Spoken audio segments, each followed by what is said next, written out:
हमारी पहचान निज नाम से। अब जो नहीं जानते, अभी से मेरा चैनल है, उसके ऊपर ओके करो, सब्सक्राइब करो और मेरे से जुड़े रहो। इतनी सुंदर पदों का वर्णन किया गया, साची प्रेम सगाई। मतलब लास्ट में बात कहां अटक रही है? प्रेम पे।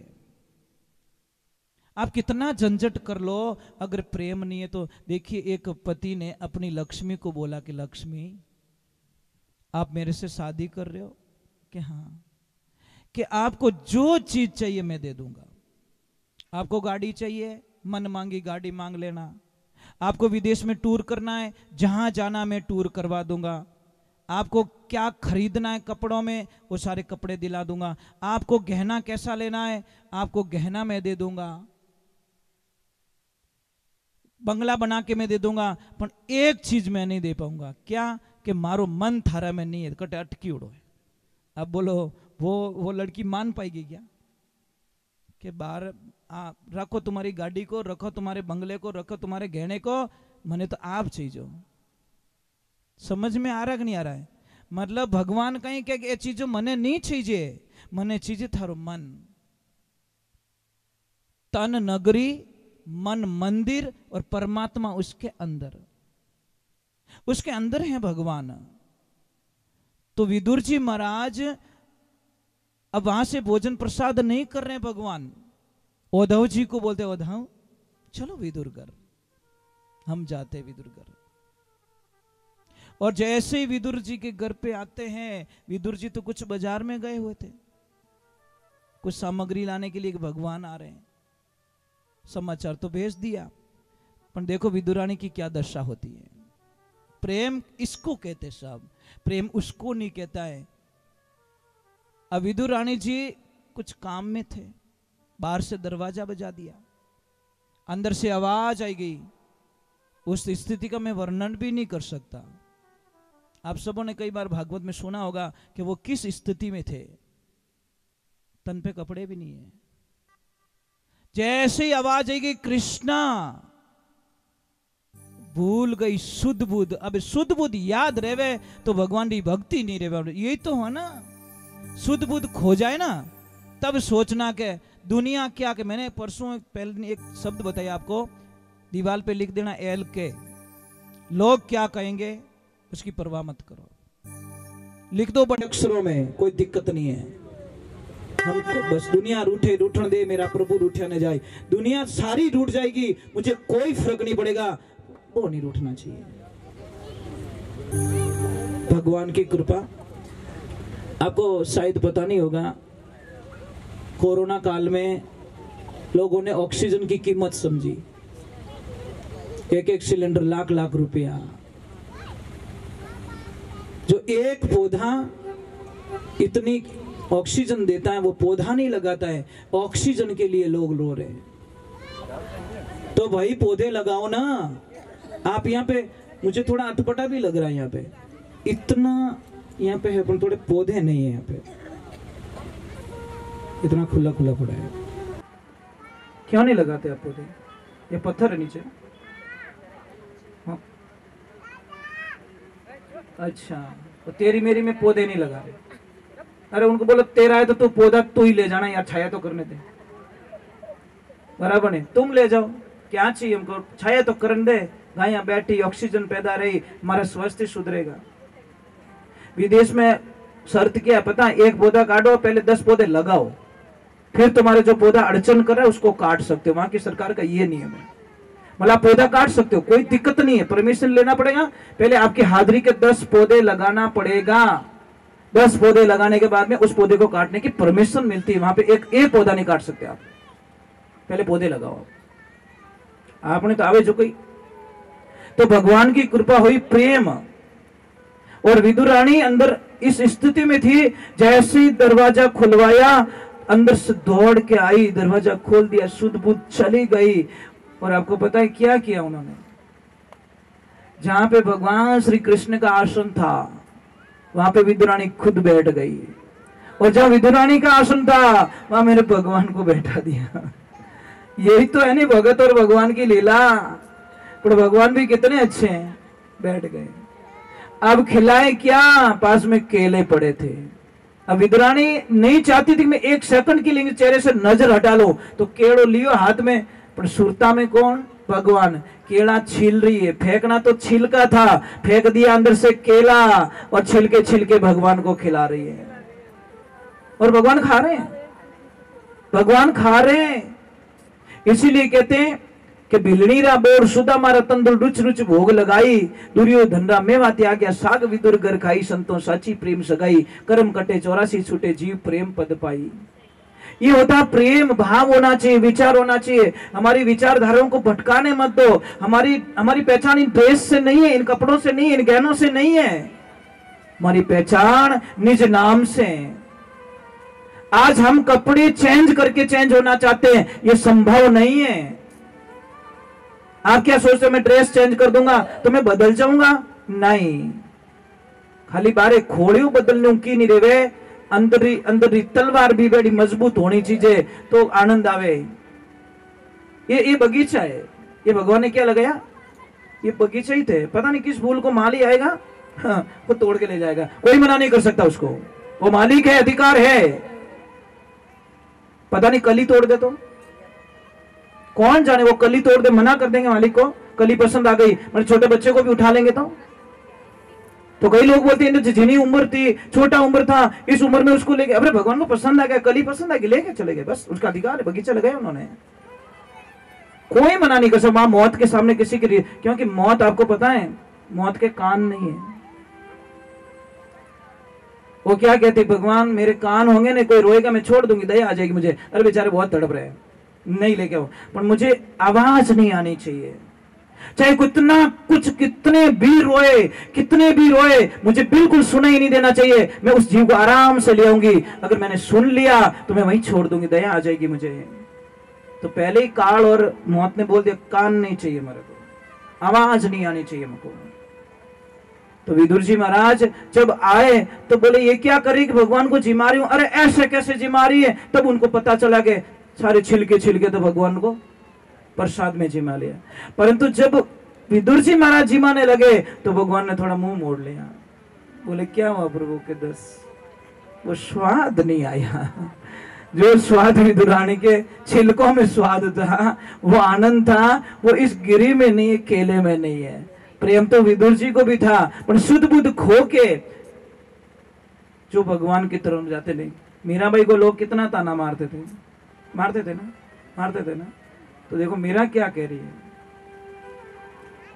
वैसे तो आरती का टाइम हो गया, अपन क्या करें, छूटता नहीं जीव। आंबो पाको तो पाको, पाकी जने घणी पड़ेगी चागा, माडानी तो नहीं तोड़ना, समझ में आई नहीं, वो तो पाकी जने ऑटोमेटिक झाबड़ी पड़ जाएगी, वो ऑटोमेटिक रुके ही को नहीं। एक आध भजन सुना लेता हूँ, अपन क्या करें। देखो आप लोग बहुत अच्छे हो, अच्छे नहीं बहुत अच्छे हो। मैं आपको लास्ट में कुछ लिखवाऊंगा, वो लेके जाना। मैं हर दिन लास्ट में कुछ लिखवाऊंगा, वो आपके काम की चीज होगी। वो मैं जो पढ़ता हूँ शास्त्रों में, मैं चाहता हूँ आप तक पहुंचे, मेरे तक अकेले तक रख के क्या करूंगा मैं, समझ में आई नहीं। एक मटका मैंने पानी ढक्कन देन रख दियो तो वो 15 दिन बाद में पीवे जड़ो ही नहीं रहे। इससे बढ़िया उसको पिलाते रहो, भरते रहो, पिलाते रहो, भरते रहो। तो हम यही करते, रोज पढ़ते हैं, रोज उस मटके को खाली करते, लोगों तक पहुंचा देते कि चलो मैंने रात को ये पढ़ा है, सुबह में ये पढ़ा है, मैंने शास्त्र में ये पढ़ा है। मैं चाहता हूँ आप तक वो पहुंचे, ये चीज है। अच्छा मुझे एक बात बताइए, आप मांग क्यों भरते हो? हाँ मांग भरते क्यों आप? भाई मांग भर रहे, परिभाषा तो पता होना चाहिए, मांग की परिभाषा तो होनी चाहिए, ठा तो पढ़नी चाहिए। हम लाइसेंस क्यों बनाते गाड़ी का? समझ में आ रही कि नहीं? ये आपका लाइसेंस है। मांग क्या कहती है? आप शादीशुदा हो। लाइसेंस क्या है? कि आप सरकार के ऑथोरिटी में आप ड्राइवर पक्के हो, ये आपका लाइसेंस है। मांग भरी कैसे जाती ये बताओ मुझे, कोई देवी बता दो, ताकि कोई भूल होगी तो मैं हैंड टू हैंड बता दूंगा आपको। मैं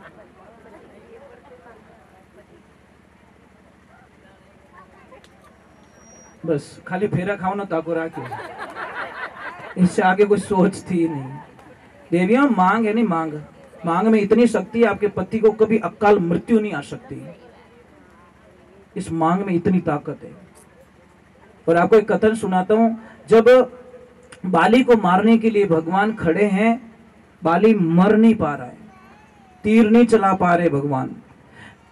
तो सुग्रीव जी कह रहे प्रभु क्या हुआ, हे नाथ नारायण क्या हुआ? मांग भर के रखी है और जब तक वो मांग भरी हुई है मेरे बाण काम नहीं करेंगे, क्योंकि वो पतिव्रता नारी है और पतिव्रता के नारी के अंदर ब्रह्मांड में कोई ऐसा देव नहीं है जो उसके पति को मार सके, यमराज भी नहीं मार सकते। तो फिर क्या करे, जैसे ही तारा स्नान करने बैठी, जैसे ही पानी डाला भगवान ने बाण चलाए, बाली को खत्म कर दिया। इतनी ताकत है और आप इसको मजाक में लेते हैं। कई कई तो इतनी स्पीड से मांग भरती है, लाओ हेलो भाई, क्यों उतावल है, भाव के साथ में मांग नहीं भरते। मांग इसका तरीका बताया आपको, क्या पूर्व दिशा में मुंह करके मांग भरनी चाहिए, मतलब हामी हुरच, सूरज भगवान जिधर से निकलते हैं ना उस दिशा में घूम के मांग भरिए और बोलिए मेरे पति की रक्षा करना। उत्तर दिशा में मुंह करके मांग भरोगे तो आपके पतिदेव का धंधा अच्छा चलेगा। अगर पश्चिम दिशा में मुंह करके जिधर सूरज डूबता है उधर मुंह करके मांग भरोगे तो आपके पति एनी टाइम बीमार रहेंगे, बॉडी पेन रहेगा, कोई न कोई तकलीफ उनके शरीर में रहेगी। डॉक्टर के पास जाओगे, चेक कराओगे, नॉर्मल रिपोर्ट आएगी। और दक्षिण दिशा में भूल करके भी कभी मुंडो मत कर जो, क्योंकि पति गए हैं बाहर, वापस आएंगे कि नहीं आएंगे इसकी कोई गारंटी नहीं है। समझ में आ रही नहीं? इस मांग से इतना असर पड़ता है। दिशाएं बहुत कुछ देती है, दिशाएं बहुत कुछ हमको दे देती है, पर दिशाओं की जानकारी होनी हमारी जरूरी है। समझ में आई नहीं? और एक साइड में मांग मत भरा करो, मांग सीधी होनी चाहिए। सही है, साइड में मांग भरती है ना, उसका पति एनी टाइम हर तीसरे चौथे दिन उससे झगड़ा करेगा भयंकर। आप प्रयोग कर लीजिए, मेरी बात पे विश्वास नहीं, 15 दिन मांग भर के देख लो तिरछी, देखो कैसे झगड़ा होता है, क्योंकि ये पति का ही प्रतीक है ना। समझ में आ रही नहीं? तो ये तिरछी मांग कभी मत। अभी अभी जो पिछली जो बच्चियां पढ़ती ये क्या, ये तो गुरुजी अपन का स्टाइल है। तो शादी स्टाइल में तो टूटे है, कितनी फास्ट टूटे रही है। 6 महीने नहीं होती, please mom I don't like, I not accept, my husband is black. वाह, बात खत्म हो गई। बापड़ो खर्चो करियो 20 साल रो, बाप वो पूरो खर्चो ही कर दियो અને વિને પસંદ ही नहीं आयो। वो बाप के 20 साल पसीनारी कमाई, धीरे धीरे रिप्यो रिप्यो जोड़, तारे ब्यावरो भेड़ो करीने तने जची कोनी, मने जचा दियो, टेंट आळो रुपया मांगे, हालो 11 आळो रुपया मांगे, हलवाई रुपया मांगे, तारे जची कोनी, मने 1 मिनट माते तू बेटा रोड माते लाइन खड़ो कर दियो, अब मैं जाऊं तो जाऊं कटे। एक बात का ध्यान रखना, एक बाप होता है ना, बिना आंसुओं और बिना आवाज को रोने वाला व्यक्ति सिर्फ एक बाप होता है। समझ में आ रही नहीं? और ब्याह शादी में सबसे सस्ते कपड़े सिर्फ एक बाप के होते हैं, सबसे सस्ते। पूरी शादी में देख लेना, सबसे जो सस्ती ड्रेस है वो एक पिता पहन के घूमता है। बेटी बेटा जमाई पोता पोतियां बिदनियां सबके महंगी महंगी ड्रेस होती है, पर आप नजर घुमा के देखना, एक पिता को सिर्फ सबसे सस्ती ड्रेस मिली हुई रहती है। उस पिता का जी दुखा रहे हम लोग, कैसे क्षमा कर देंगे भगवान हमको? कौन जानेंगे उसके दर्द को? कौन जाने? पिता को कौन जान सकता है? कोई नहीं जान सकता। पिता जाने के बाद में पता चलता है। बेटी सबसे ज्यादा किस दिन रोती पता है? जिस दिन उसका पिता दुनिया से चला जाता है। बेटी सब कुछ सहन कर सकती है, अपने बाप की मौत को कभी सहन नहीं कर सकती। वो कहती आज मेरे यहां से जलपान उठ गया बस। कई कई बार बहन बेटियां नहीं कहती आज हमारा पापा रहता तो। कई बेटियों के मुंह से सुनता हूं मैं कभी कभी कि आज हमारा पापा रहता तो शायद मने इन स्थिति रे माने खड़ी नहीं होने देता।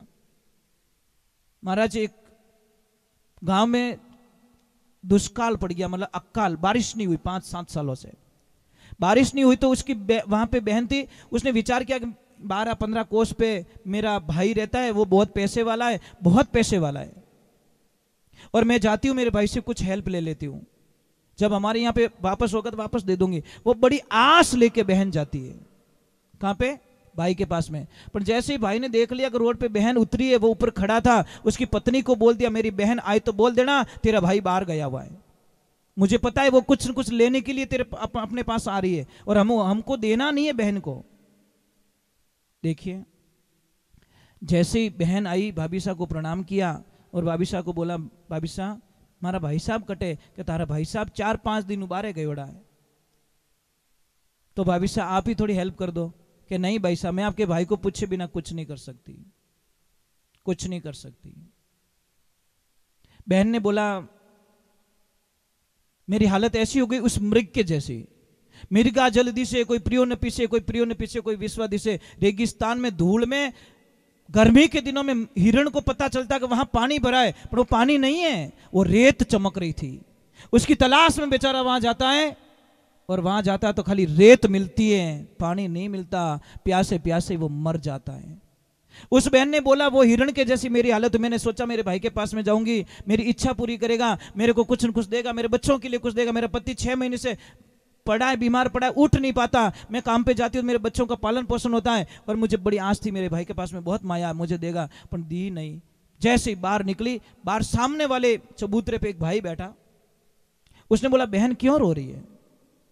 कि मैं इस काम से आई भैया और मतलब मेरा भाई बाहर चला गया।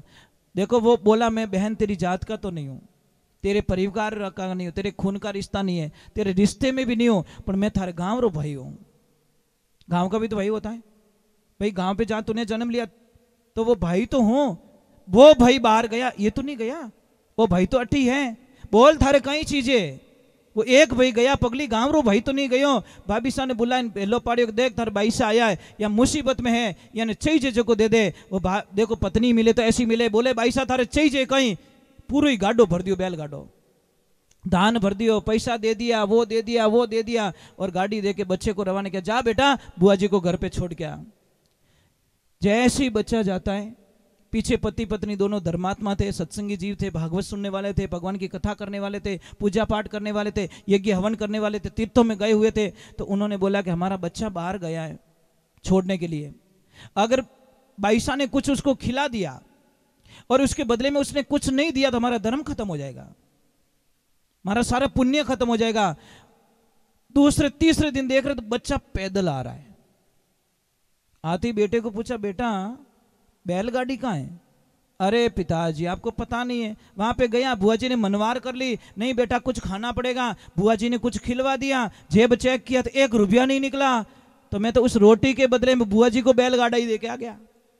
बोला तू तो मारो ही बाप निकलियो, तू तो बड़ा दानी महादानी निकल गया, हम तो थोड़ा दान किया, तू तो बैलगाड़ा ही दे के आ गया।